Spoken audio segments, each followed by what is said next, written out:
وعليكم السلام ورحمة الله وبركاته.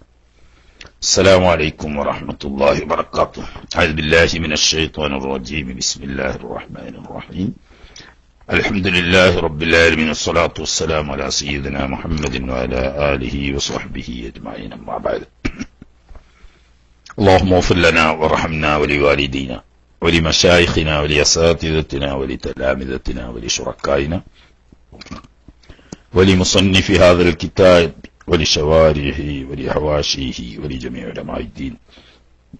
اللهم انفعنا بهم وبعلومهم وأسرارهم وبركاتهم في الدارين. اللهم اغفر للمؤمنين والمؤمنات والمسلمين والمسلمات الأحياء منهم والأموات. بسم الله الرحمن الرحيم وبه نستعين. فرع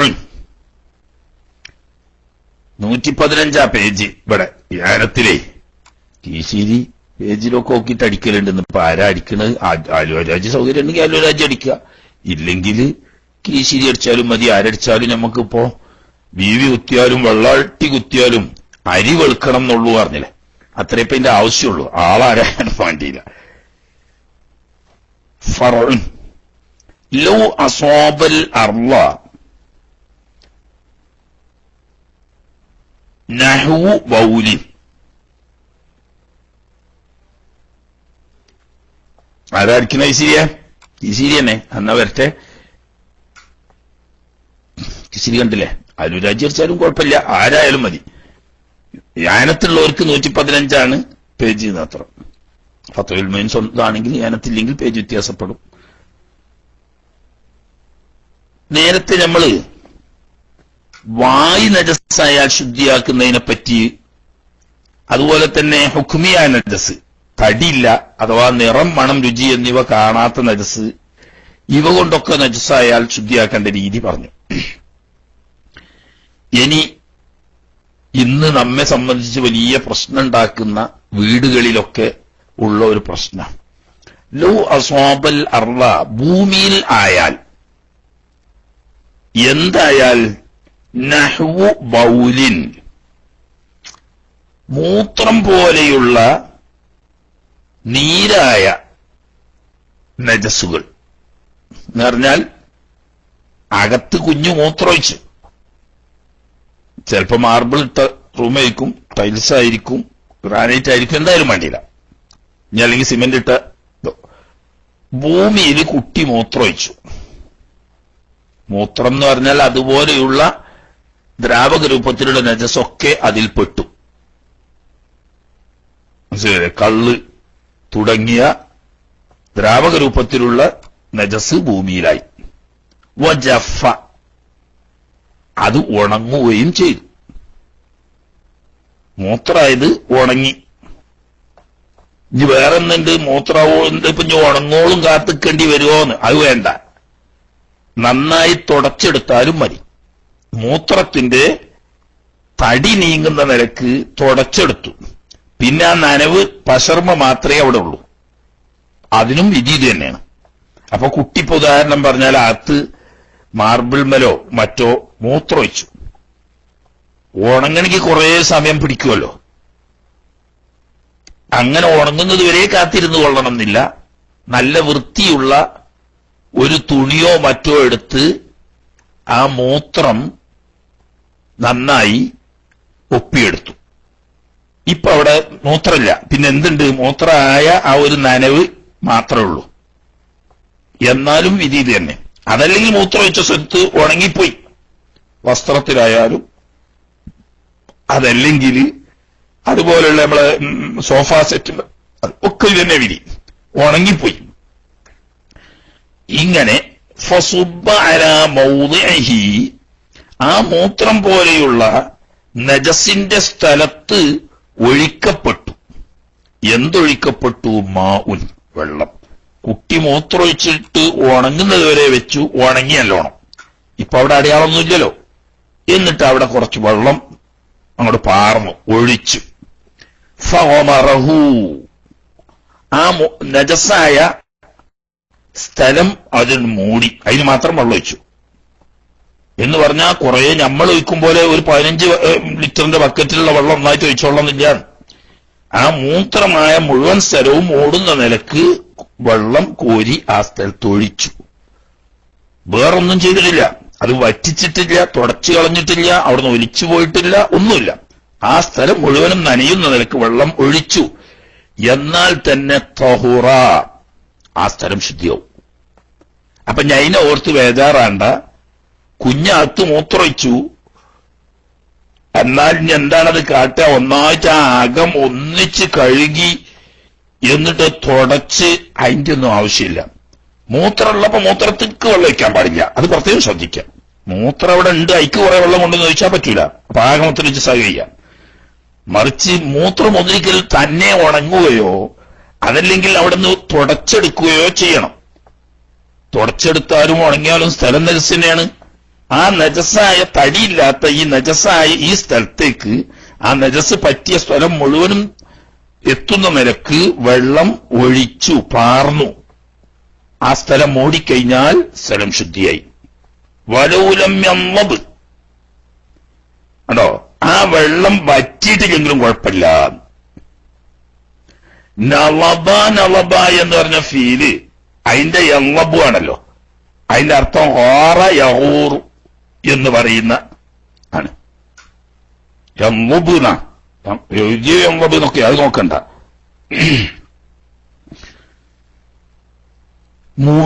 വറ്റിപ്പോക ഓറാണ്. അപ്പോ വെള്ളം ഈ നജസായ സ്ഥലത്ത് മുഴുവനും എത്തുന്ന നിലക്ക് ഒഴിച്ചു കൊടുത്താൽ മതി. എന്തു വേണമെന്നില്ല, ആ വെള്ളം അവിടെ നിന്ന് വറ്റിക്കൊള്ളണമെന്നോ വടിച്ചു കളഞ്ഞുകൊള്ളണമെന്നോ ഇല്ല. അത് അങ്ങനെ അവിടെ കിടന്നോട്ടെ, വെള്ളം ത്വാഹിറാണ്. തൊഹൂറായ വെള്ളം ഒഴിച്ച് സ്ഥലം ശുദ്ധിയായി കഴിഞ്ഞാൽ വെള്ളം ത്വാഹിറാണ്, മുസ്താമിലാണ്, മുസ്താമിലാണ്. പക്ഷെ അതുകൊണ്ട് നജസാവൂല. നജസാണെങ്കിൽ ഈ വെള്ളം അതുകൊണ്ട് നിറവോ മണോ രുചിയോ മാറണം. അപ്പൊ അവിടെ തടി ഉണ്ട് നായും ചെയ്തല്ലോ. തടി ഉണ്ടെങ്കിൽ പറ്റൂല, തടി ഉണ്ടെങ്കിൽ ആദ്യം തുടച്ചു കളയണം. ഈ പറഞ്ഞ വെള്ളം ഒഴിച്ചാ മതി, വറ്റിച്ചു കൊള്ളണം എന്നില്ല എന്ന് പറഞ്ഞ് എന്നാൽ തന്നെ ശുദ്ധിയാവുന്നു. രസമാവും ഗാനത്തിൽ അറിവു. ഈ മൂത്രം പോലെയുള്ള നജസായ ഭൂമി ആയിരുന്നാലും സമമാണ്. സ്വൽബത്തൻ ഔ റഹ്വ, നല്ല ഉറച്ച മാർബിൾ ഇട്ടതുപോലെ സിമന്റ് വെച്ചതുപോലത്തെ സ്ഥലമായാലും വേണ്ടിയില്ല, അല്ലെങ്കിൽ അയഞ്ഞ സ്ഥലമാണെങ്കിലും വേണ്ടിയില്ല.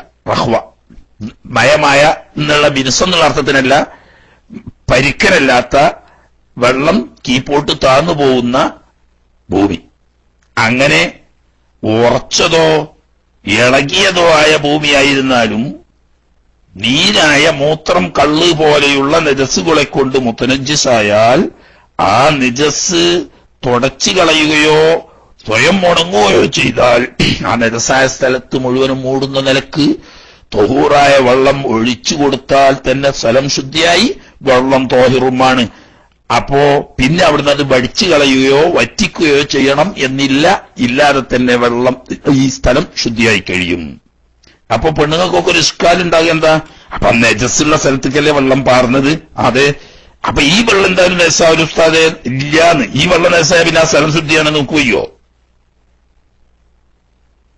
അത് അതിനായി സ്വന്തം ഫറയിൽ ഭരണുണ്ട്, ഒസാലത്തിന്റെ വിധി. അതായത് നജസ് കഴുകാൻ ഉപയോഗിച്ച വെള്ളത്തിന്റെ ഹുക്കുമ് വേറെ പറയുന്നുണ്ട്.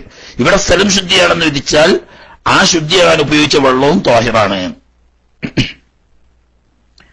ഇതൊക്കെ ഇപ്പൊ വറ്റിപ്പോയോർത്ത കഥ, അല്ലെങ്കിൽ തുടച്ചോർത്ത കഥ.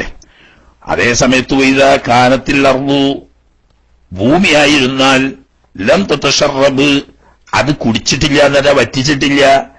മാ, ഒരു വസ്തുവിനെ തനജസത്ത്, ആ ഭൂമി നജസായി ബി, ആ ഒരു നജസ് കൊണ്ട്, ഏതൊരു നജസ് കൊണ്ടാണോ ഭൂമി നജസായത് ആ നജസ് ഭൂമി കുടിച്ചിട്ടില്ല എന്നല്ല, വറ്റിപ്പോയിട്ടില്ല എന്നല്ല, കുട്ടി മൂത്രമൊഴിച്ച് അവിടെ അങ്ങനെ നിൽക്കുക. എന്നാ പിന്നെ ഇക്ക് വെള്ളം കൊണ്ടുപോയി പോരുക? അല്ലല്ല. അങ്ങനെ വരുമ്പോൾ ഫലാബുദ്ധ, കൂടാതെ കഴിയില്ല. മിൻ ഇസാലത്തിൽ ഐനി, ഈ നജസിന്റെ തടി നീക്കൽ കൂടാതെ കഴിയില്ല. എപ്പോ? ഖബല സ്വബ്ബിൽ മാഇൽ ഖലീലി, 2 കൊല്ലത്തിൽ താഴെയുള്ള വെള്ളം ഒഴിക്കുന്നതിന് മുമ്പ്, അലൈഹ, ആ ഭൂമിന്റെ മുകളില്. ശരി, നജസ് തടി അവിടെ ഉണ്ടെങ്കിൽ അപ്പൊ വേറൊന്നും പറയണ്ട, കുട്ടി മൂത്രമൊഴിച്ചു, മൂത്രമുള്ള സ്ഥലത്ത് കുറച്ച് വെള്ളം കൊണ്ടുവന്നോണ്ട് ഒഴിച്ചു, എന്നാ ആകെ നജസ്സാവും. അപ്പൊ പിന്നെന്ത് വേണം? വറ്റിക്കണം. അതിനാണ് നേരത്തെ പറഞ്ഞ ഒന്നിരിക്കൽ ഉണങ്ങണം, അതല്ലെങ്കിൽ തുടച്ചെടുക്കണം, തടിയില്ലാണ്ടാണ്. അതിന്റെ നനവിന്റെ പരിശ്രമം മാത്രം നിൽക്കുന്നതുകൊണ്ട് കുഴപ്പമില്ല. ഏതുപോലെ തന്നെ കമാലൗക്കാനത്ത് ഈ നജസായതുപോലെ തന്നെ ഫീന ഇൻ ഒരു പാത്രത്തിൽ നജസായിട്ടിക്കോളി. പാത്രത്തിൽ നജസായി എന്ന് പറഞ്ഞപ്പോ നിങ്ങൾ സാധാരണ കുഞ്ഞിനെ ഉറക്കാൻ കിടത്തുന്ന തൊട്ടിലിന്റെ ചോട്ടിലൊരു വട്ടക്കളില്ലേ? കുഞ്ഞു കിടക്കുന്ന തൊട്ടില് കുഞ്ഞുങ്ങൾ ഉറക്കത്തിൽ മൂത്രമൊഴിക്കുമ്പോൾ കാർപ്പറ്റും മറ്റുമൊക്കെ ഇട്ട അകമായിരിക്കും. അപ്പൊ അതിന് മൂത്രാവണ്ട എന്ന നിലക്ക് എന്തു വെക്കും? ഒരു വട്ടപാത്രം വെക്കും തൊട്ടിലിന്റെ താഴെ. എന്നാൽ ആ പാത്രം ശുദ്ധിയാക്കാൻ എന്താ ഇട്ടുക? കുട്ടി കുറച്ച് മൂത്രമൊഴിച്ച് അതിക്ക് കുറച്ച് വെള്ളം കൊണ്ടുവയ്ക്കുക അല്ലല്ലോ. മറിച്ച് എന്ത് വേണം? പാത്രത്തിലുള്ള നജസിന്റെ തടി ആദ്യം നീക്കണം. എന്നിട്ട് ഉണങ്ങിയതിന് ശേഷം അല്ലെങ്കിൽ തുടച്ച് അതിന്റെ തടി നീങ്ങിപ്പോയതിന് ശേഷം അതിക്ക് വെള്ളം പാരുക, എന്നാ മതി. എന്നതുപോലെ തന്നെ ഭൂമിന്റെ അവസ്ഥയാണ്. ഭൂമിയാണെങ്കിലും പാത്രമാണെങ്കിലും നജസ് ഉള്ള സമയത്ത് ആ നജസിലേക്ക് വെള്ളം ഒഴിക്കാൻ പാടില്ല. 2 കൊല്ലത്തോ അതിൽ കൂടുതലുണ്ടെങ്കിൽ പിന്നെ പകർച്ചില്ലെങ്കിൽ ശുദ്ധിയാവും. പക്ഷേ സാധാരണ നമ്മൾ കഴുകാൻ ഉപയോഗിക്കുന്ന 2 കൊല്ലത്തോ വെള്ളം ഉണ്ടാവില്ലല്ലോ. ഒരു ബക്കറ്റിൽ അല്ലെങ്കിൽ ഒരു പാട്ടയിലൊക്കെ അല്ലേ വെള്ളം എടുക്കുക. അങ്ങനെ 2 കൊല്ലത്തിൽ താഴെയുള്ള വെള്ളമാണെങ്കിൽ അത് പാത്രത്തിൽ നജസാണെങ്കിൽ ആ പാത്രത്തിലേക്കും അത് പാരാൻ പാടില്ല. ഭൂമിയിൽ നജസായതാണെങ്കിൽ ആ ഭൂമിയിലേക്കും പാരാൻ പാടില്ല. ആദ്യം എന്ത് വേണം? നജസിന്റെ തടി നീക്കണം. അത് ഉണങ്ങിയിട്ടായാലും വേണ്ടില്ല, തുടച്ചിട്ടായാലും വേണ്ടിയില്ല. എന്നിട്ട് വേണം വെള്ളം ഒഴിക്കാന്. ഇതൊക്കെ ഇപ്പോ മൂത്രം പോലെയുള്ള ദ്രാവക രൂപത്തിലുള്ള നജസാണെങ്കിലാ. ഇനി നേരെ മറിച്ച് ഖരരൂപത്തിലുള്ള നജസാണെങ്കിലോ, വലൗകാനത്തിൻ നജാസത്തു, ഈ ഭൂമിയിൽ ആയ നജസാണെങ്കിൽ ജാമിദത്തൻ, ഖരരൂപത്തിലുള്ളതാ, ഉറച്ചത, മലം ഒക്കെ പോലെയുള്ള നജസാണ്. ശവം, മലം പോലെയുള്ള തടിയുള്ള വസ്തുവാണ്. വെള്ളം, മൂത്രം, കള്ള് പോലത്തെ വസ്തുവല്ല. എന്നിട്ടോ ിലൂടെ താവോണ്ട് ഇങ്ങോട്ട് കുടുങ്ങിയെന്നാലും രാജിക്കാം, മുഴുവൻ താവ് തന്നെ. അതിങ്ങട്ട് ആ പറഞ്ഞേക്ക് തന്നെയാണ് ഉടഞ്ഞു ചേർന്ന്. വക്തലത്തത്ത് അതിങ്ങട്ട് കലരുകയും കൂടിക്കലരുകയും ചെയ്തു. ബിത്തുറാബി, മണ്ണുമായിട്ട്. ഭൂമിയിലാണല്ലോ ഇപ്പൊ അതായത്, ഭൂമിയിലാണായത്, ഇളകിയ ഭൂമിയാണ്. എന്നിട്ട് അത് ഇങ്ങോട്ട് കലർന്ന് ഭൂമിയായിട്ട് ഇങ്ങോട്ട് എഴുകി ചേർന്നാൽ അത് ഇനി കഴുകി ശുദ്ധിയാക്കാൻ കഴിയില്ല. ലമ്യത്തുഹുർ, അത് ശുദ്ധിയാവില്ല, കയ്യെ ശുദ്ധിയാവില്ല. കാരണം എന്താ? മണ്ണിന്റെ അംശവും ഈ നജസിന്റെ തടിയും തമ്മിൽ കൂടിക്കലർന്നു കഴിഞ്ഞു. തടിയുള്ള നജസാണ്, ജാമിദാണ്, അവിടെ പ്രശ്നം. അതേസമയത്ത് നമ്മൾ അകത്ത് കുട്ടി കാഷ്ടിച്ചിട്ടുണ്ടെങ്കിൽ നിങ്ങൾ ബേജാറാവൊന്നും വേണ്ട. കാരണം എന്താണ്? അത് ആ കാഷ്ടം പൊടിഞ്ഞ് ഭൂമിയുടെ കലരുക എന്ന് പറഞ്ഞ പ്രശ്നം വരുന്നില്ല. കാരണം അകം ചുരുങ്ങിയ സിമെന്റ് ഇടുക തന്നെയും ചെയ്യുമല്ലോ. ഇനി സിമെന്റ് ഇടാൻ കഴിയാത്ത പാവങ്ങളാണെന്ന് കുട്ടിക്കൂടി, അങ്ങനെ ആരെങ്കിലും ഉണ്ടാവും. അങ്ങനത്തെ പാവങ്ങളാണെങ്കിലും മണ്ണ് കൊണ്ടോ കരി കൊണ്ടോ ഒക്കെ മെഴുകി ഉറപ്പുള്ള തയ്ക്കാരല്ലോ.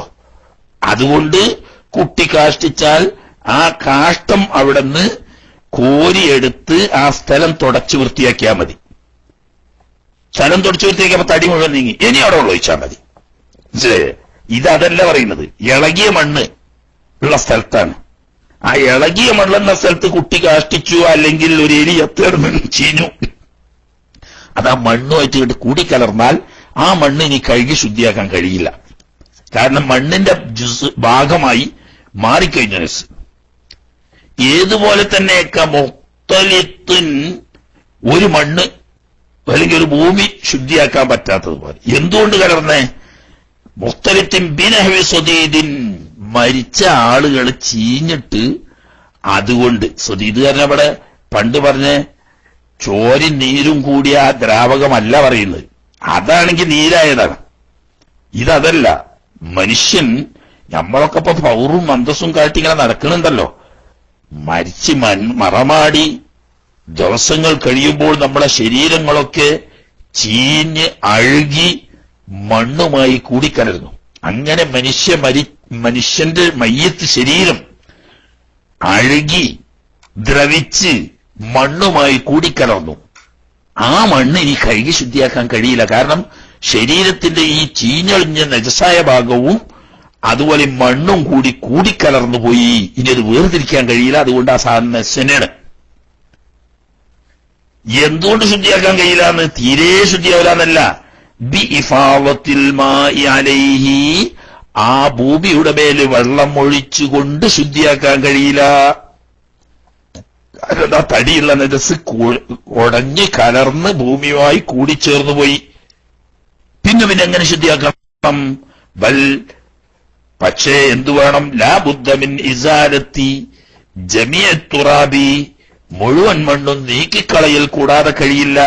എങ്ങനത്തെ മണ്ണ്? അൽ മുഖ്തലത്തി ബിഹാ, ഈ നജസുമായി കൂടിക്കലർന്ന മണ്ണ് നീക്കിക്കളയുക. അതേന് പണിയുള്ളൂ.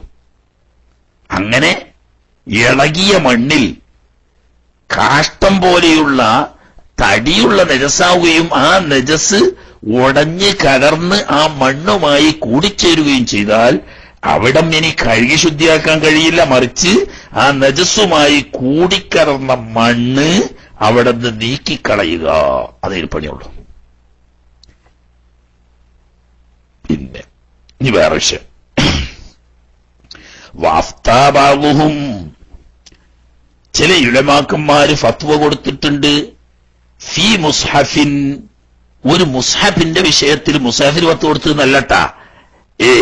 ഫത്വ കൊടുത്ത് വേറെ കടലാസിൽ എഴുതിക്കാണ്ട് തന്നെയാണ്. അല്ലാതെ മുസ്ഹഫിന് ഫത്വ കൊടുത്തു അർത്ഥം വെക്കണ്ട. ഒരു മുസ്ഹഫിന്റെ വിഷയത്തിൽ ഫത്വ കൊടുത്തു. എങ്ങനത്തെ മുസ്ഹഫാണ്? തനജ്ജസ, ആ മുസ്ഹഫ് നജസായി പോയി. എന്തുകൊണ്ട് നജസായി? ബിഗൈരി മഅഫൂവിൻ അൻഹു, വിടുതി ചെയ്യപ്പെടാത്ത വല്ല നജസ് കൊണ്ടും മുത്തനജ്ജിസായി പോയി. ഉദാഹരണം, ഒരു കൊതുകിന്റെ രക്തം, ഒരു മൂട്ടയുടെ രക്തം, അതൊക്കെ നജസ് തന്നെയാണ്. പക്ഷേ കൊതുകിന്റെ രക്തം, മൂട്ടയുടെ രക്തം പോലെയുള്ള, അതുപോലെ തന്നെ സ്വന്തം രക്തം പോലത്തെ കുറച്ചൊക്കെ ആണെങ്കിൽ അഫു ആണല്ലോ. അങ്ങനെയാണെങ്കിൽ പ്രശ്നമില്ല. അങ്ങനെയല്ലാത്ത അഫു ചെയ്യപ്പെടാത്ത നജസ്സുകളിൽപ്പെട്ട ഒരു നജസ് കൊണ്ട് ഒരു മുസ്ഹഫ് ഷരീഫ് നജസായാൽ ആ വിഷയത്തിൽ ഫത്വ കൊടുത്തത് ബി വുജൂബി ഗസ്ലിഹി, ആ മുസ്ഹഫ് കഴുകൽ നിർബന്ധമാകുന്നു എന്ന്. അഫു ചെയ്യപ്പെടാത്ത നജസ് കൊണ്ടൊരു മുസ്ഹഫ് ഖുർആൻ ഷരീഫ് നജസായാൽ അവിടം കഴുകൽ വുജൂബാണ്. ഇനിയിപ്പോ മുസ്ഹഫിന് തന്നെ അത് നിയമമാണെങ്കിൽ മുസ്ഹഫ് പോലെ തന്നെ ഹദീസിന്റെ കിതാബ്, അതുപോലെ തന്നെ ഫിഖ്ഹിന്റെ കിതാബ് തുടങ്ങിയിട്ട് ശറഈയ ഉലൂമുകളിൽ എഴുതപ്പെട്ട കിതാബും ഒക്കെ ഇത് തന്നെയാണ് നില. മനസ്സിലായില്ലേ? സംഗതി ഇങ്ങനെ കഴിയാൽ ഇപ്പത്തെ അച്ചടിക്കുന്ന മുസ്ഹഫാണെങ്കിൽ ശ്രദ്ധിച്ചു കഴിയാൻ വലിയ കുഴപ്പമൊന്നും വരൂല. മുമ്പ് കാലത്ത് മുസ്ഹഫ് അല്ല എല്ലാ കിതാബും ഈ അരി വറുത്ത് കരിച്ചിട്ട് ചിലര് പുളിങ്ങാക്കുരു കൂട്ടും. നമ്മുടെ നാട്ടിൽ അങ്ങനെ ഒന്നുണ്ട്. പുളിങ്ങാക്കുരും നല്ലോണം വറുത്ത് കരിക്കും. കരിച്ച് കഴിഞ്ഞിട്ട് അത് നല്ലോണം പൊടിക്കും.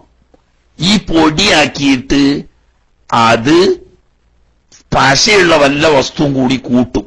പുളിങ്ങാക്കുരുവാകുമ്പോ അതിന് തന്നെ ചെറിയൊരു പശ ഉണ്ട്. അരി ആവുമ്പോ പശക്ക് വേണ്ടി വേറെ എന്തെങ്കിലും കൂട്ടും. എന്നിട്ട് അത് കലക്കുക. ഈ കലക്കിയ അതാണ് മഷി. അതൊരു ഭരണിയിലാക്കി ഇത് പെട്ടെന്ന് വറ്റിപ്പോകാതിരിക്കാൻ വേണ്ടി ഒരു തുണിക്കഷ്ണം ഇട്ട് എന്നിട്ടൊരു മുളയോ മറ്റോ കൂർപ്പിച്ച് പേനയാക്കിയിട്ട് അതുകൊണ്ട് എഴുതലാണ്. അല്ലാതെ വഴി അന്നില്ല. അന്നൊന്നും ഈ പ്രിന്റിംഗ് പ്രസ് ഒന്നും വന്നിട്ടില്ലല്ലോ. അപ്പൊ അങ്ങനെ എഴുതിയ മുസ്ഹഫ് ആവുമ്പോൾ വെള്ളം നനഞ്ഞാൽ പലപ്പോഴും അത് എഴുത്ത് നശിച്ചു പോവും. താന്ന കടലാസാണെങ്കിൽ കടലാസിന്റെ കേടിരും. അപ്പൊ മുസ്ഹഫ് നഷ്ടപ്പെടുമല്ലോ എന്ന് നോക്കിയിട്ട് കാര്യമില്ല. അദ്ദാ, ഈ കഴുകൽ എത്തിച്ചാലും കൂട്ടിയാലും ശരിയില്ലാ തലഫിഹി, ആ മുസ്ഹഫ് നശിക്കുന്നതിലേക്ക് കൂട്ടിയാലും പോലും അഫു ചെയ്യപ്പെടാത്ത നജസ് കൊണ്ട് മുസ്ഹഫ് പോലെയുള്ളത് നജസായാൽ അത് കഴുകൽ നിർബന്ധമാണ് എന്ന് ചില മഹാന്മാരായ ഇമാമിങ്ങൾ ഫത്വ ചെയ്തിട്ടുണ്ട്. വഇൻകാനലി യതീമിൻ, യഥാർത്ഥത്തിൽ ഇങ്ങനെ കഴുകുന്നത് നജസായ മുസ്ഹഫ് ഒരു യതീം കുട്ടിന്റെ മുതലാ. കഴുകിയാൽ ഒരു പക്ഷേ അത് നശിച്ചു പോകാൻ ഇടയുണ്ട്. അപ്പൊ യത്തീം കുട്ടികളുടെ മുതല് നശിപ്പിക്കൽ തീ തിന്നുന്നതിന് തുല്യാണെന്നാണല്ലോ. ഇന്നല്ലദീന യഅ്കുലൂന അംവാലൽ യതാമാ ദുൽമൻ ഇന്നമാ യഅ്കുലൂന ഫീ ബുതൂനിഹിം നാറാ എന്ന് ഖുർആൻ പറഞ്ഞതല്ലേ. അത് തിന്നുന്നത് മാത്രമല്ല, യത്തീം കുട്ടികളുടെ ധനം ഏത് നിലക്ക് അപഹരിക്കുന്നതിനും നരകം അള്ളാഹു വാഗ്ദാനം ചെയ്തിരിക്കുന്നു. പക്ഷെ ദുൽമായിട്ടാണെങ്കിലാണ് ഇത് ദുൽമിൽ പെടൂല. കാരണം എന്താ? മുങ്കറിന്റെ സ്ഥലത്താണ്. മഅറൂഫ് കൊണ്ടുള്ള കൽപ്പനയും മുങ്കർ കൊണ്ടുള്ള വിരോധവും ഫമനിസ്തതാഅമിൻകും ഫമൻ റഅമിൻകും മുങ്കറൻ ഫല്യുഗയ്യിർഹു ബിയദിഹി എന്ന് പറഞ്ഞപ്പെട്ടത്.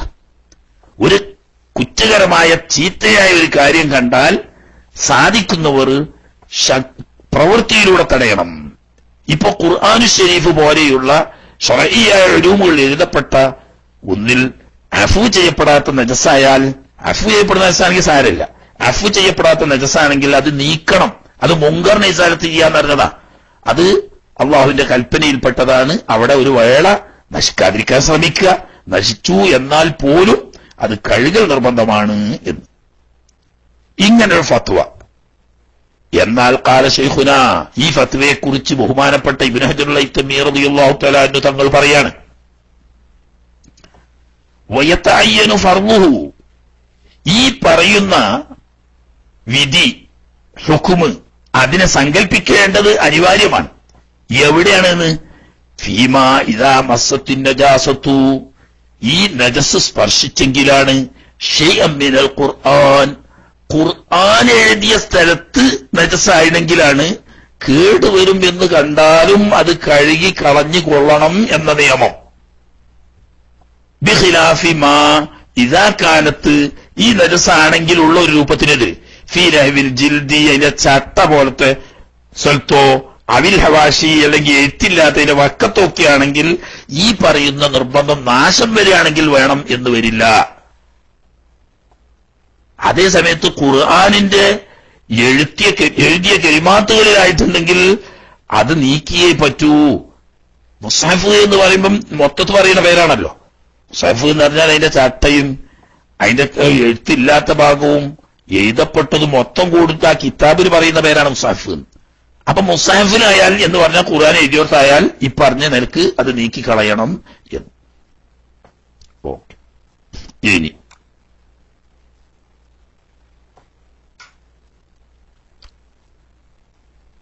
നജസ് ശുദ്ധിയാക്കാൻ വേണ്ടി ഉപയോഗിച്ച വെള്ളത്തിന്റെ വിധി എന്താണ്? ഏത് നജസാണെങ്കിലും നജസ് 3 യാതിന്റെ 2 പറഞ്ഞു. ഒന്ന് പണ്ട് ഉംദ കിതാബ് ഓതിയപ്പോഴോ അതല്ലെങ്കിൽ നമ്മൾ പണ്ട് ഖുലാസ് ഓതിയപ്പോഴോ ഒക്കെ പഠിച്ചുകൊണ്ട് കണ്ടുപിടിച്ചോളണം. ഇവിടെ ബഹുമാനപ്പെട്ട മഖ്ദൂമ് തങ്ങൾ റളിയല്ലാഹു തആല അൻഹു മൂപ്പര് അത് പറഞ്ഞിട്ടില്ല. മുഖഫഫായ നജസിനെ സംബന്ധിച്ച് പറഞ്ഞിട്ടില്ല. മറിച്ച് മുതവസ്സിത്തായ നജസിനെ ശുദ്ധിയാക്കുന്ന വിധിയും മുഗല്ലളായ നജസിനെ ശുദ്ധിയാക്കുന്ന വിധിയും അത് രണ്ടും ഇപ്പൊ പറഞ്ഞുള്ളൂ. മറ്റേ നമ്മൾ കൂട്ടിക്കൊടുക്കുക. അപ്പൊ എല്ലാവർക്കും അറിയുന്നതാണ്.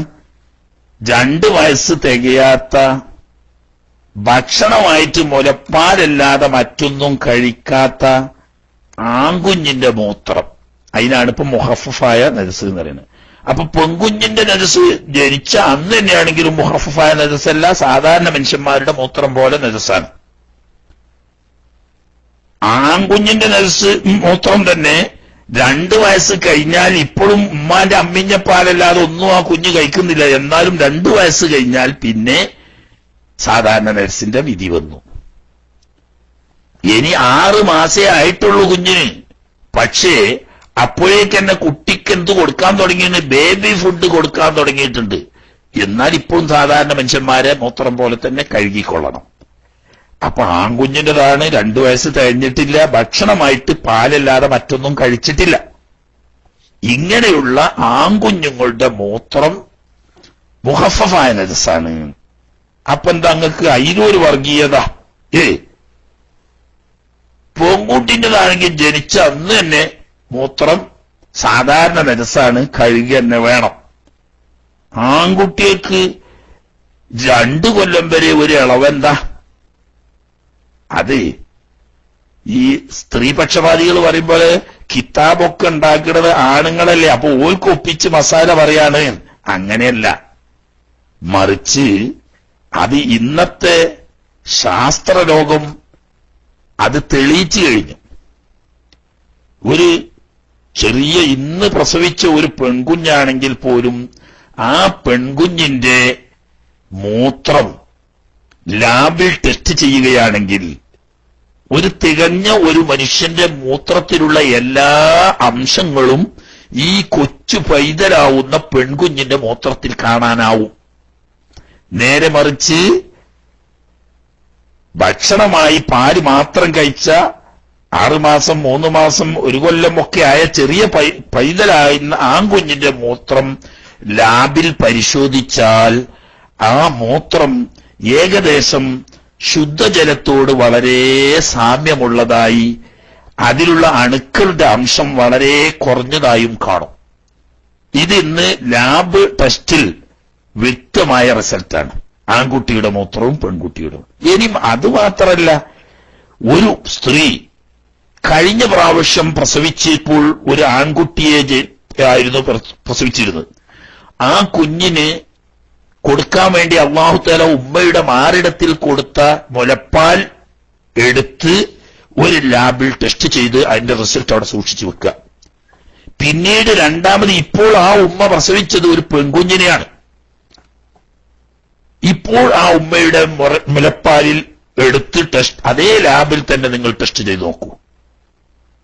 അതിന്റെ പോഷക മൂല്യങ്ങളും മറ്റും രണ്ടും വ്യക്തമായ വ്യത്യാസം കാണിക്കും. പെൺകുഞ്ഞിന് കുടിക്കാൻ വേണ്ടിയിട്ട് ഈ ഉമ്മക്ക് അല്ലാഹു തആല നൽകിയ പാല് അതേ ഉമ്മക്ക് തന്നെ ആൺകുഞ്ഞിന് നൽകാൻ വേണ്ടിയിട്ട് അല്ലാഹു തആല കൊടുത്ത പാല്, ഈ രണ്ടും ലാബ് ടെസ്റ്റിൽ വ്യത്യാസമായി കാണുന്നു. എന്നതുപോലെ തന്നെ ഈ കുട്ടികളുടെ മൂത്രത്തിലും വ്യക്തമായ വ്യത്യാസം ലാബിൽ കാണുന്നുണ്ട്. അതുകൊണ്ടായിരിക്കാം മഹാന്മാരായ ഉലമാക്കള് പച്ചവെള്ളത്തിനോട് വളരെയേറെ സാമ്യമുള്ള വസ്തുവാണ് ഇങ്ങനെ പാല് മാത്രം കഴിക്കുന്ന വളരെ ചെറിയ പൈതലാവുന്ന ആൺകുട്ടിയുടെ മൂത്രം എന്നതുകൊണ്ട് ലഘുവായ നജസ് എന്നൊരു കാറ്റഗറി പ്രത്യേകം എടുത്ത് അത് മറ്റ് നജസ് കഴുകുന്നത് പോലെ കഴുകിക്കളഞ്ഞുകൊള്ളണമെന്നില്ല. മൂത്രം ഉണങ്ങി തടിയില്ലാതായാൽ അതിന്റെ മേളിൽ എല്ലാം നനയാൻ മാത്രമൊന്ന് വെള്ളം കുടഞ്ഞാൽ മതി, വെള്ളം ഒലിച്ചു കൊള്ളണമെന്നില്ല. കൊടയലും നനയലും തമ്മിലുള്ള വ്യത്യാസം, കൊടയുമ്പോൾ വെള്ളം നനഞ്ഞാൽ മതി, കഴുകുമ്പോൾ വെള്ളം ഒലിക്കണം. ഒലിച്ചാൽ അതിന് കഴുകാന്നാ പറയാം. ഒലിക്കുക അത് നനഞ്ഞിട്ട് മാത്രമേ ഉള്ളൂങ്കിൽ അതിന് നനക്കുക എന്നാ പറയാം. അപ്പൊ അങ്ങനെ വെള്ളം കുടഞ്ഞ് നനച്ചാൽ മതി. പക്ഷെ അവിടെയും പ്രത്യേകം ശ്രദ്ധിക്കണേ, ചെറിയ കുഞ്ഞ് മൂത്രമൊഴിച്ചാൽ ആ മൂത്രമൊഴിച്ച സ്ഥലത്ത് കുറച്ച് വെള്ളവും കുടഞ്ഞു കൊടുത്താൽ ആകെ ഒരു ഭാഗ്യാവും. പിന്നെ അത് കഴുകല്ലാതെ വയറിന് നിവൃത്തിയുണ്ടാവില്ല. മറിച്ച് ആ സ്ഥലം ഒരുപക്ഷെ സ്വയം ഉണങ്ങണം, അതല്ലെങ്കിൽ അവിടെ തുടച്ച് കളഞ്ഞ് അതിന്റെ അടയാളം മാത്രം അവശേഷിക്കുന്ന സമയത്ത് അവിടെ വെള്ളം കുടഞ്ഞാൽ മതി എന്നാ പറഞ്ഞു. അല്ലാതെ മൂത്രമൊഴിച്ചതിന് മുകളിൽ കുറച്ച് വെള്ളം കുടഞ്ഞാൽ നല്ല കണക്കാവും. ഇനി ഈ നജസ് കഴുകാൻ ഉപയോഗിച്ച വെള്ളം, അതിന്റെ വിധി എന്താ? ഉദാഹരണം, ഒരു പാത്രത്തിൽ നായ തലട്ടിയിരുന്നു. ആ തലട്ട പാത്രം കഴുകണമെങ്കിൽ 7 വട്ടം കഴുകണമല്ലോ, ഒരു പ്രാവശ്യം മണ്ണ് വെള്ളം വേണം. അങ്ങനെ ഒന്ന് നല്ലോണം സൂക്ഷിച്ച് കഴുകി അഴിമെത്തുക്കൊന്നും ആയില്ല. രണ്ടാമത്തെ വട്ടം കഴുകുമ്പോൾ ഒന്ന് നല്ലോണം വെള്ളം എന്താക്കി ഒന്ന് ചുഴറ്റി, ആ ചുഴറ്റിയ സമയത്ത് അതിൽ നിന്ന് കുറച്ച് വെള്ളം നമ്മളെ കാലിമക്കായി അല്ലെങ്കിൽ ഉടുത്ത തുണിക്കായി. എന്നഞ്ഞിപ്പോ എന്താ കാട്ടുക? അതല്ലെങ്കിൽ മൂത്രമൊഴിച്ച് മനേരിക്കുമ്പോ ആ മനോഹരം ചെയ്യുന്ന വെള്ളത്തിൽ നിന്നിട്ട് 1-2 തുള്ളി നമ്മുടെ ദേഹത്തിലേക്കായി, അതല്ലെങ്കിൽ കാഷ്ടിച്ച് മനോഹരം ചെയ്യുന്ന സമയത്ത് അതിന്റെ 1-2 തുള്ളി വെള്ളം നമ്മുടെ വസ്ത്രത്തിക്കോ ശരീരത്തിക്കോ ആയി. എന്നാൽ ഈ വെള്ളത്തിന്റെ വിധി എന്താണ്? അത് നല്ലൊരു പ്രധാനപ്പെട്ട വിഷയം തന്നെ.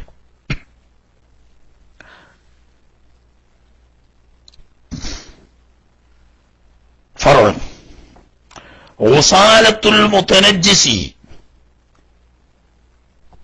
നജസായ വസ്തുവിനെ കഴുകാൻ ഉപയോഗിച്ച വെള്ളം. ഉസാല എന്ന് പറഞ്ഞാൽ കഴുകി കഴിഞ്ഞ വെള്ളം, ആ കഴുകാൻ ഉപയോഗിക്കപ്പെട്ട വെള്ളം നഷ്ടം.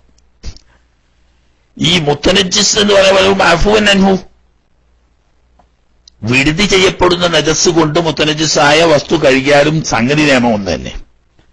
കഴുകണം നിർബന്ധമില്ല എന്നല്ലാതെ കഴുകിയ വിധിയൊക്കെ എല്ലാ നജസ് കഴുകിയ വിധിയും ഒന്ന് തന്നെ.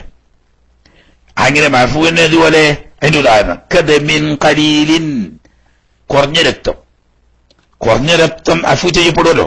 ദേഹത്തിലായാലും അഫു ചെയ്യപ്പെടും, വസ്ത്രത്തിലായാലും അഫു ചെയ്യപ്പെടും. അങ്ങനെയുള്ള അഫു ചെയ്യപ്പെടുന്ന അല്പം രക്തം പോലെയുള്ള അഫു ചെയ്യപ്പെടുന്ന നജസ് കഴുകപ്പെട്ടതാവട്ടെ, അല്ലാത്ത സാധാരണ മലം മൂത്രം രക്തം പോലത്തത് ശുദ്ധിയാക്കിയ വെള്ളമാവട്ടെ, അതല്ലെങ്കിൽ നായ പന്നി എന്നിവ കൊണ്ട് നജസായ ഒല്ലുള്ള നജസ് കൊണ്ട് മുത്തനജസായത് ശുദ്ധിയാക്കിയതാവട്ടെ, ഏതായാലും നജസിനെ ശുദ്ധിയാക്കാൻ ഉപയോഗിക്കപ്പെട്ട ആ വെള്ളം ഇനി ഫസലത്ത് ഈ നജസായ സ്ഥലത്തിൽ നിന്നും വേർപിരിഞ്ഞു, എന്നാൽ അവിടുന്ന് ഒഴുകിപ്പോകുന്നു അല്ലെങ്കിൽ തെറിച്ചു പോന്നു. എങ്ങനെ വഖസാലത്തിൽ ഐനു, ഈ നജസിന്റെ തടി നീങ്ങിക്കഴിഞ്ഞു, ശുദ്ധിയായിരുന്നു. വസിഫാത്തുഹ, അതിന്റെ നിറം മണം രുചി, അതന്നെ തടി നീങ്ങാന്ന് പറഞ്ഞതിന്റെ അർത്ഥം ഒന്ന് വിശദീകരിച്ചതാ. അഥവാ നജസ് കഴുകിയപ്പോ ഇതിന്റെ നിറവും മണവും രുചിയും ഒക്കെ നീങ്ങി, അപ്പൊ നജസ് നീങ്ങിയാണ്. പക്ഷെ അതിൽ നിന്നിട്ട് പുറത്തൊലിച്ച വെള്ളം, ആ വെള്ളം വലം തത്തയ്യർ, വെള്ളത്തിന് പകർച്ച വന്നിട്ടുമില്ല. അങ്ങനെ ഉണ്ടാവും, അത് പ്രത്യേകം ശ്രദ്ധിക്കണം.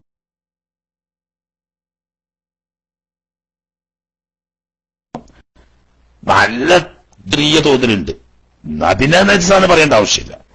അല്ലെങ്കിൽ കടും കളറുള്ളത് നജസായിരുന്നു, അത് കഴുകിയപ്പോ ഈ നജസിന്റെ നിറം ഈ വെള്ളത്തിലേക്ക് അല്പം കലർന്നിട്ടുണ്ട്, വെള്ളത്തിന്റെ നിറം മാറ്റം, പിന്നെ അത് നജസിനെ പറയേണ്ട ആവശ്യമില്ല. അതുപോലെ തന്നെ കടുത്ത രുചിയുള്ള വല്ല നജസുമായിരുന്നു, അത് കഴുകിയപ്പോ ആ രുചിയുടെ ചെറിയൊരു അംശം ഈ വെള്ളത്തിലേക്ക് വന്നു. അങ്ങനെ നിറമോ വാസനയോ രുചിയോ മാറിയാൽ പിന്നെ അതിന്റെ വിധി വേറെയാണ്. അങ്ങനെയൊന്നും മാറിയിട്ടില്ല, കഴുകപ്പെട്ട വെള്ളത്തിന്റെ നിറമോ മണോ രുചിയോ ഒന്നും മാറിയിട്ടില്ല. പിന്നെ വലം യസിദ് വസ്നുഹ, ആ വെള്ളത്തിന്റെ തൂക്കം ഏറിയിട്ടുമില്ല. അതൊരു വല്ലാത്ത മസല തന്നെ. ഇപ്പൊ പറ്റും, ഇപ്പൊക്കെ കമ്പ്യൂട്ടർ ടെസ്റ്റിൽ നിലനിൽക്കുന്ന കാലല്ലേ. അപ്പൊ എത്ര സീറോ കഴിഞ്ഞിട്ട് പിന്നെ പോയിന്റിന്റെ അപ്പുറത്ത് ഉണ്ടായാലും അതും തൂക്കാനും അളക്കാനും പറ്റുന്ന കാലാണ്. പണ്ട് കാലത്ത് മഹാന്മാരായ ഇമാമിങ്ങൾ പറഞ്ഞു വെച്ച സൂക്ഷ്മമായ ഓരോ പ്രയോഗം നോക്കണങ്ങൾ. അന്നതൊക്കെ തഖ്ദീരിയായിട്ട് കണക്കാക്കണമെന്നാണ് ഉലമാവ് പറയാം. ഇപ്പൊ തഖ്ദീരിയാക്കേണ്ട ആവശ്യമില്ല. ഇപ്പോൾ അതൊക്കെ ഒരു കമ്പ്യൂട്ടർ ടെസ്റ്റിന് വിധേയമാക്കിയാൽ വളരെ കൃത്യമായി കണക്ക് കിട്ടും. അപ്പൊ അന്നേക്കും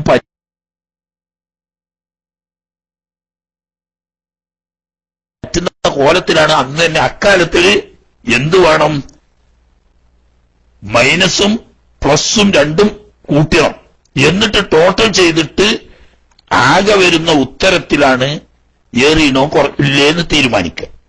എന്ന് പറഞ്ഞാൽ ബാരി മായോഹുമിനൽമായി, വസ്ത്രം നല്ല വസ്ത്രം കഴുകുകയാണെങ്കിൽ നജസിന് കഴുകാൻ ഉപയോഗിച്ച ആ സ്ഥലത്ത് എത്ര മില്ലി വെള്ളം പറ്റിപ്പിടിച്ചിട്ടുണ്ടാവും, അതിനെ നേരത്തെ ഉണ്ടായിരുന്ന വെള്ളത്തിൽ നിന്നിട്ട് മൈനസ് ചെയ്യണം.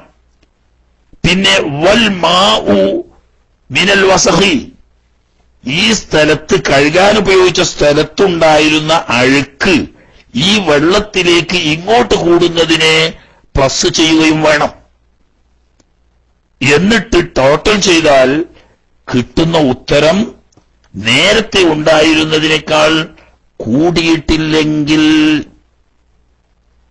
വല്ലാത്തൊരു കണക്ക് തന്നെയാണ്. അതായത് 100 ഗ്രാം വെള്ളം ഉപയോഗിച്ചു, കൃത്യമായ 100 ഗ്രാം വെള്ളം. ആ വെള്ളം ഉപയോഗിച്ച് കഴുകി നശായ സ്ഥലം. വെള്ളം നോക്കുമ്പോൾ നിറം മണവും രുചിയൊന്നും മാറിയിട്ടില്ല. പക്ഷെ ഇപ്പോ തൂക്കി നോക്കുമ്പോ എത്ര ഉണ്ടത്? 95 മില്ലി ഉണ്ട്. അപ്പൊ 5 കുറവാണല്ലോ. അപ്പൊ അതിനിവിടെ കണക്കൂട്ടണ്ട എങ്ങനെയെന്ന് വെച്ചാല്, ഈ സ്ഥലത്ത്, ഈ കഴുകിയ സ്ഥലത്ത് 10 മില്ലി പറ്റിപ്പിടിച്ചിട്ടുണ്ടാവും. അപ്പൊ 100 നിന്നിട്ട് 10 എന്ത് ചെയ്തു? മൈനസ് ചെയ്തു. അപ്പൊ 90 ഉള്ള. പിന്നെ അവിടെ ഉണ്ടായിരുന്ന പൊടിയും ചളിയും മഴുക്കും ഒക്കെ ഇതിൽ കൂടിയിട്ടുണ്ടാവും. അതെത്ര ഉണ്ട്? അത് ഒരു 4 മില്ലി കൂട്ട. 4 മില്ലി കൂട്ട. അപ്പോ 94 ആയിപ്പോ. അങ്ങനെ 10 കുറഞ്ഞ് 4 കൂടും ചെയ്ത് അങ്ങനെ 94 തൂക്കി നോക്കുമ്പോ 95 മില്ലി കാണാനുണ്ട്. കൈക വെള്ളപ്പം നോക്കുമ്പോ 95 മില്ലി ഉണ്ട്. അപ്പൊ 1 മില്ലി കൂടിയാണ്. ജനികൾ കണക്ക് 1 മില്ലി കൂടിയാണ്. എന്താ 1 മില്ലി കൂടിയത് നജസിന്റെ അംശമാണ്. അത്ര സൂക്ഷ്മമായി അതാണ് മസാല എന്നറിയുന്നത്. മനസ്സിലായില്ലേ? അതിന്റെ ഒക്കെ പുറമെ മഹല്ലു സ്ഥലം ശുദ്ധിയാണെന്ന ഹുക്കുമ് വരികയും വേണം. എന്ന് പറഞ്ഞാൽ കഴുകപ്പെട്ട സ്ഥലം നിറം, മണം, രുചി തുടങ്ങിയ നജസിന്റെ തടിയും ഗുണവും നീങ്ങിയിരിക്കണം. നജസിന്റെ തടിയും ഗുണവും നീങ്ങി ആ സ്ഥലം ശുദ്ധിയാണെന്ന് ഹുക്കുമ് വന്നു. വെള്ളം, അതിൽ പറ്റിപ്പിടിച്ച വെള്ളം മൈനസ് ചെയ്യുകയും കൂടിയ മണ്ണും പൊടിയും പോലത്തത് ഇതിന് പ്ലസ് ചെയ്യുകയും ചെയ്തിട്ട് ടോട്ടൽ ചെയ്യുമ്പോൾ കൃത്യം 94 മില്ലി കണക്കായിട്ടാണ്. എന്നാൽ ആ ഉസാലത്ത് ഇപ്പൊ നേരത്തെ പറഞ്ഞ മുത്താന്റെ ഖബർ ഇനി ഇവിടെ വരിക. ഉസാലത്തുൽ മുതനജ്ജിസി നജസ് കഴുകാൻ ഉപയോഗിച്ച വെള്ളം ഈ പറയുന്ന നിബന്ധനയ്ക്ക് ഒത്താൽ ത്വാഹിറത്തുൻ. ത്വാഹിറ പണ്ട് തൊഹൂറ, ഇനി അത് മനസ്സിലാക്കണം കേട്ടാ. പണ്ട് ഇത് തൊഹൂറായിരുന്നു. വേറെ മറ്റൊന്നിനെ ശുദ്ധിയാക്കാൻ പറ്റുന്ന അവസ്ഥയിലുള്ളതായിരുന്നു. ഇപ്പോൾ നജസ് കഴുകാൻ ഉപയോഗിച്ചപ്പോ നജസ് ശുദ്ധിയായി, ആ സ്ഥലം ശുദ്ധിയായിട്ടുണ്ട്. വെള്ളത്തിലേക്ക് ഗുണവ്യത്യാസങ്ങൾ, നിറം, മണം, രുചി പോലത്തെ ഒന്നും മാറിയിട്ടില്ല. ആ സ്ഥലത്ത് പിടിച്ച വെള്ളവും ഇങ്ങോട്ട് കൂടിയ അഴുക്കും കൂട്ടിക്കീച്ചാൽ വരുന്ന ഉത്തരത്തിൽ ഏറ്റക്കുറവ് വന്നിട്ടില്ല, കൃത്യമാണ് എങ്കിൽ ഈ വെള്ളം ത്വാഹിറാൻ. ത്വാഹിറാണെന്ന് പറഞ്ഞാൽ അതുകൊണ്ട് ഇനി വേറൊന്നും കഴുകാൻ പറ്റൂല. 2 കൊല്ലത്ത് കഴിഞ്ഞാൽ പറ്റും, ഇല്ലെങ്കിൽ പറ്റൂല. എന്നാൽ ശരീരത്തിലോ വസ്ത്രത്തോടോ ആയിട്ടുണ്ടെങ്കിൽ കഴുകേണ്ടയില്ല. തൊഹൂറ് എന്ന ഹുക്കുമ പോയി ത്വാഹിറായി. കാരണം എന്താ? മുസ്താമലാണ്. അതുകൊണ്ട് നമ്മൾ പറഞ്ഞല്ലോ, മുസ്താമൽ എന്ന് പറഞ്ഞാൽ ചെറിയ ശുദ്ധി ഉയർത്തുന്ന, അല്ലെങ്കിൽ വലിയ ശുദ്ധി ഉയർത്തുന്ന, അല്ലെങ്കിൽ നജസ് ഉയർത്തുന്ന ഫർദിൽ ഉപയോഗിക്കപ്പെട്ടതാ. അപ്പൊ നജസിനെ ഉയർത്തുന്ന ഫർദിൽ ഉപയോഗപ്പെട്ടതായതുകൊണ്ട് വെള്ളം ത്വാഹിറാണ്, എന്തല്ല തൊഹൂറല്ല. അത് 2 കൊല്ലത്തുണ്ടെങ്കിൽ തൊഹൂറാവും, ഇല്ലെങ്കിൽ ത്വാഹിറാണ്. ദേഹത്തിലോ വസ്ത്രത്തിലോ മറ്റെവിടെയും ആയിട്ടുണ്ടെങ്കിൽ അതുകൊണ്ട് കുഴപ്പമൊന്നുമില്ല. അപ്പൊ ഇഞ്ഞൊരു ഇഷ്കാലി, ഇപ്പൊ ഞമ്മക്ക് പ്രശ്നമില്ല. എവിടെങ്കിലും ഒരു ലാബിൽ കൊണ്ടുപോയിട്ട് ടെസ്റ്റ് ചെയ്യിക്കുകയോ അല്ലെങ്കിൽ ഒരു കമ്പ്യൂട്ടർ സെന്ററിൽ കൊണ്ടുപോയിട്ട് അവിടെ നിന്ന് കൃത്യമായ കണക്കെടുക്കുകയോ ഒക്കെ ചെയ്യാൻ സൗകര്യമുണ്ട്. അതൊന്നുമില്ലാത്ത അക്കാലത്ത് എങ്ങനെ മൗലിയാരെ തിരിയാൻ? അതിന് കാല ശൈഖുന, ബഹുമാനപ്പെട്ട ശൈഖുന ഇബ്നു ഹജറുൽ ഹൈതമി റളിയല്ലാഹു തആല അൻഹു തങ്ങൾ പറയാണ്, വയദ്ഹറു, ഇവിടെ എല്ലാവർക്കും തിരിയുന്ന പ്രത്യക്ഷമായ കാര്യമാണ്, അൽ ഇക്തിഫാഉ ഫീഹിബ, ഈ വെള്ളം ശരി ഇത് അങ്ങോട്ട് പിടിക്കുന്നതും വെള്ളത്തിലേക്ക് ഇങ്ങോട്ട് കൂടുന്നതിനും മതിയാകും. ബിർവന്നി കൊലപത്തുവന്നി, യക്കീൻ വേണം എന്നില്ല. കമ്പ്യൂട്ടർ ടെസ്റ്റ് ചെയ്ത് അല്ലെങ്കിൽ ലാബിൽ ടെസ്റ്റ് ചെയ്ത് ഉറപ്പ് വരുത്തിക്കൊള്ളണമെന്നൊന്നുമില്ല. അതൊക്കെ മിക്കവാറും ധാരണയുണ്ടായാൽ മതി എന്ന്. മനസ്സിലായില്ലേ? അപ്പൊ അതിനിപ്പോ എന്ത് തിരിഞ്ഞു? നായ തൊട്ട പാത്രം കഴുകുന്ന സമയത്ത് അതിന്ന് 1ാമത്തെ കഴുകലിൽ നിന്നിട്ടുള്ള വെള്ളമാണ് നമ്മുടെ ദേഹത്തിലേക്കോ വസ്ത്രത്തിലേക്കോ തെറിച്ചത്. നേരത്തെ പറഞ്ഞേക്ക് ആവണം. നിറം, മണം, രുചി പോലത്തത് പകർച്ചയാവാത്ത ആണെങ്കിൽ ഈ ആയ സ്ഥലം 6 വട്ടം കഴുകണം. അല്ല, 2ാമത്തെ വട്ടത്തെ കഴുകുമ്പോഴാണ് തെറിച്ചതെങ്കിലോ പിന്നെ 5 വട്ടം കഴുകണം. കാരണം ആ സ്ഥലത്തിന്റെ ഹുക്കുമാണ്. നജസ് കഴുകപ്പെട്ട ആ സ്ഥലം ഉണ്ടല്ലോ, അതിന് ഹുക്കുമാ. അത് ത്വാഹിറാണെന്ന് വന്നാൽ വെള്ളം ത്വാഹിറാൻ, അത് മുത്തനജിസാണെന്ന് വന്നാൽ ഇത് മുത്തനജിസാ. കാരണം നായ തൊട്ട് 7 വട്ടം കഴുകണല്ലോ. ആ ഒരിക്കൽ കഴിയാലും രണ്ടട്ടം കഴിയാലും മൂന്നട്ടം കഴിയാലും നാലട്ടം കഴിയാലും ഒക്കെ ആ സ്ഥലം നജസ് കൊണ്ടുള്ള ഹുക്കം തന്നെ തയ്യാറായിട്ടില്ല. അപ്പൊ പിന്നെ അതിന്റെ ശേഷം എത്ര പ്രാവശ്യം കഴുകണം? ആ സ്ഥലം അത്ര പ്രാവശ്യം ഈ വസ്ത്രവും ശരീരവും അതും കഴുകണം. നേരെ നായ തൊട്ട ഒരു തുണി അതല്ലെങ്കിൽ ഒരു പാത്രം, നായ തലയിട്ടൊരു പാത്രം കഴുകുന്ന സമയത്ത് നല്ലോണം സൂക്ഷിച്ച് കഴുകുക. ഒന്ന് കഴുകി എവിടെ ആകാതെ ഒഴിച്ചു, രണ്ടാമത്തെ കഴുകി അവ എവിടെ ആകാതെ ഒഴിച്ചു, മൂന്നാമത്തെ കഴുകുമ്പോ കാണാ അതിന് വെള്ളം മേത്തേക്ക് തെറിച്ചു. എന്നാൽ രണ്ടട്ടം കഴുകി കഴിഞ്ഞത് മൂന്നാമത്തെ കഴുകലാണല്ലോ. 3 കഴിഞ്ഞാൽ ബാക്കി 4 കഴുകലാ വേണ്ട. എന്നാ ബാക്കിയുള്ളത് 4 കഴുകണം. ഈ ആയ സ്ഥലം 4 കഴുകണം. അപ്പൊ 7ാമത്തേലാണ് തെറിച്ചതെങ്കിലോ എന്നാ പിന്നെ കഴുകണ്ട. കാരണം 7ാമത്തെ പ്രാവശ്യത്തോടു കൂടി ശുദ്ധിയായല്ലോ. അതിന് 6ാമത്തേലാണെങ്കിലോ ഒരട്ടം കഴുകണം. അപ്പൊ നജസാണെന്ന് ഹുക്കുമ് സ്ഥലത്തിനുണ്ടാവുമ്പോൾ വെള്ളം നജസാണ്. സ്ഥലം ത്വാഹിറാണെന്ന് ഹുക്കുമ് വന്നാൽ ആ ഹുക്കുമ് തന്നെയാണ് ഈ വെള്ളത്തിനും, അതുകൊണ്ട് ആ വെള്ളം ആയ സ്ഥലത്തിനും. ഓക്കെ, മനസ്സിലാണ്ടാവുമെന്ന് വിചാരിക്കുക. കിതാബ് ഓതി പരിചയമുള്ളവർക്ക് എളുപ്പമാണ്, അല്ലാത്തവർക്ക് പാകെ ചില കൺഫ്യൂഷനും അവ്യക്തതയും ഒക്കെ വരാൻ സാധ്യതയുണ്ട്. അതുകൊണ്ട് അങ്ങനെ പരത്തി ആവർത്തിച്ചൊക്കെ പറയുന്നത്. മനസ്സിലായില്ലേ? കിതാബ് ഓതി ആലൂരാജ്യം കീശീരി ഒന്നും ഇടങ്ങാറാണ്ട, ബാക്കി ഇതേതോ സാധാരണക്കാർക്ക് വേണ്ടി പറയാണെന്ന് വിചാരിച്ചാൽ മതി. ഫറോൻ ഇതാ വഖാഫി ത്വാമിൻ, ഒരു ഭക്ഷ്യവസ്തുവിൽ വീണ്. എങ്ങനത്തെ ഭക്ഷ്യവസ്തുവാണ്?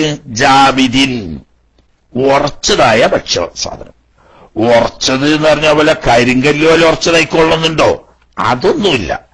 കസംനിൻ, ഉണ്ടോ, നെയ് പോലത്തെ, നെയ് പോലെയുള്ള ഉറച്ച ഭക്ഷ്യപദാർത്ഥങ്ങളിൽ വീണാൽ.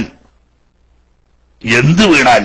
ഫറത്തുൻ മസലൻ, ഉദാഹരണം പറഞ്ഞാൽ എലി പോലെയുള്ള ഉറച്ച ഒരു നജസ് എന്ന് പറഞ്ഞാൽ മൂത്രം രക്തം പോലെയുള്ള നീരായ നജസല്ല, മറിച്ച് ശവം കാഷ്ടം പോലെയുള്ള ഉറച്ച നജസ് വീണു. എവിടെ വീണു? ഉറച്ച ഭക്ഷ്യപദാർത്ഥങ്ങളിൽ. ഉറച്ചത് എന്ന് പറഞ്ഞാൽ എങ്ങനെ ഉറച്ചത്? ഉറച്ചത് എന്ന് പറഞ്ഞാല് ഒരു കയ്യില് കൊണ്ട് അല്ലെങ്കിൽ ഒരു സ്പൂണ് കൊണ്ട് ഈ പാത്രത്തിൽ നിന്ന് അല്പം കോരിയെടുത്താൽ വളരെ സാവകാശം അങ്ങനെ വന്ന് ആ വിടവ് നികക്കുകയേ ഉള്ളൂ. എന്നാൽ അത് ഉറച്ചത് എന്ന പരിധിയിലാണ്.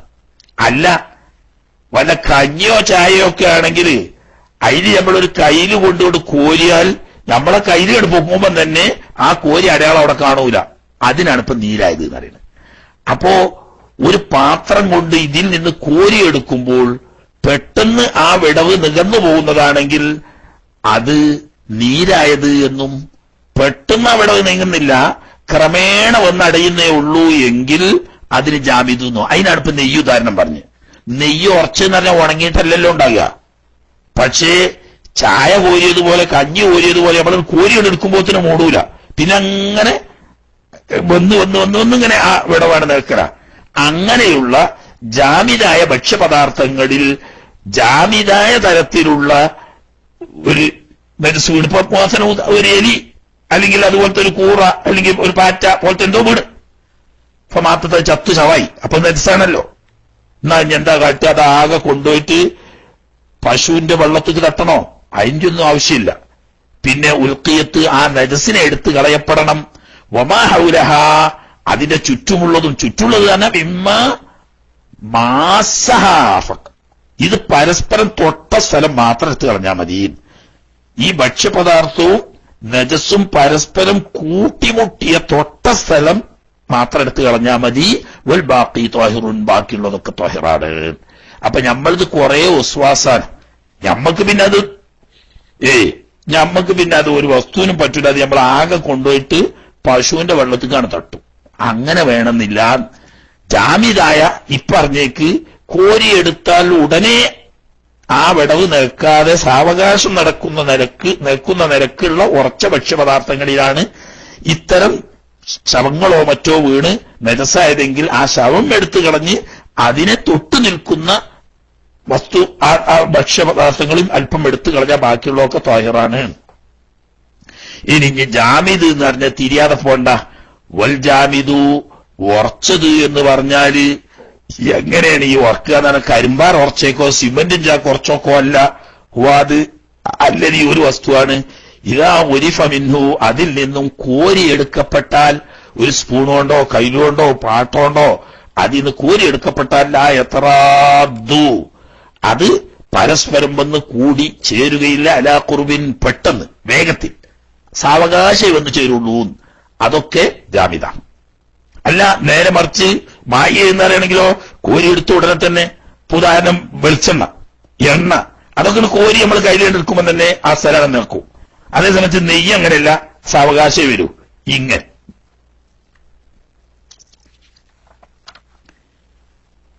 ഇനി കിണറ്റിൽ വെള്ളം നരസായാൽ എന്താണ്? കിണറ്റിക്ക് ഇപ്പൊ ഞാൻ ഇറങ്ങണോ? കീശിരി ഉണ്ട്. കാമം പിടിച്ചുകൊണ്ട് താഴത്ത് മുന്നിൽ ആലുരാജിന്റെ, ആലുരാജ് ഒരു പഴയ മനുഷ്യനല്ലേ എന്നുള്ളവർക്ക് ബഹുമാനിച്ചുകാണ്ട് കീശിരി മാറി നിന്നതാ. കീശിരി ഇല്ല എന്ന് വേണ്ട, എന്ന നിലക്ക് ഒരു കാമുമായിട്ട് താഴത്ത് മൂപ്പരും ഉണ്ട്. മനസ്സിലായില്ലേ? ഇനി അവിടുന്നാണ് പോയാൽ കുറച്ച് ഉണ്ടത്. ലോമസകൽബന്ധാഹിലമായിങ്കതീരിൽ നിന്ന് വരെ ഉണ്ട്. അവിടാണ് പോവോ? കേൾക്കണോൾക്ക് മടുക്കുണ്ടോന്ന് എനിക്കറിയില്ല. മനസ്സിലായില്ലേ? പിന്നെ ഞമ്മക്ക് ഇവിടെ പണ്ട് തന്നെ പൂവ് ഇല്ലാണല്ലോ. പൂവ് വേണ്ടാന്ന് പറഞ്ഞിട്ടാട്ടോ പൂവിന് ആളുകൾ ആവശ്യമുണ്ടെങ്കിൽ ആ ഒരു പണി ഏറ്റെടുത്തോളൂ. ഞാൻ പിന്നെ വേണ്ടാന്ന് അറിഞ്ഞിട്ട് ആളുകളെയൊക്കെ വാടെ നമ്മളിവിടെ പിടിച്ച് കെട്ടിയിടല. അതുകൊണ്ടാണ് വരാത്തത്. മനസ്സിലായില്ലേ? പക്ഷെ കുറച്ചധികം ഉണ്ടത്. അവിടെ നിന്നോട്ടെ, മടുപ്പിക്കണ്ട. കുറച്ചധികം ഉണ്ട്. കാരണം ഏതാണ്ട് കുറച്ച് ഒരു 5-6 വരി, 1, 2, 3, 4, 5, 6, 7 വരിയുണ്ട്. ഓ വേണ്ട, കാരണം ഞാൻ ഓടിച്ചിട്ട് പോയിട്ടും കാര്യമില്ലല്ലോ. കുറച്ചൊക്കെ ഒന്ന് പറഞ്ഞ് മനസ്സിലാക്കി പോകണമെങ്കിൽ അതിന് കുറച്ചധികം സമയം എടുക്കും. അപ്പോത്തിന് മടുക്കണ്ട. പിന്നെ ഇന്നലെ ചോദ്യോത്തരത്തിന് നമുക്ക് സമയം കിട്ടിയിട്ടുമില്ല. ഒന്ന് എനിക്ക് നെറ്റിന്റെ ചെറിയ പ്രശ്നം, ബുദ്ധിമുട്ട് നേരിട്ടു. അതിന്റെ പുറമെ പിന്നെ ഇന്നലെ അഹമ്മദാബാദിൽ നിന്നുള്ള ലൈവിന്റെ പ്രശ്നങ്ങളുള്ളത് കൊണ്ട് നമ്മൾ പെട്ടെന്ന് നിർത്തിയതാ.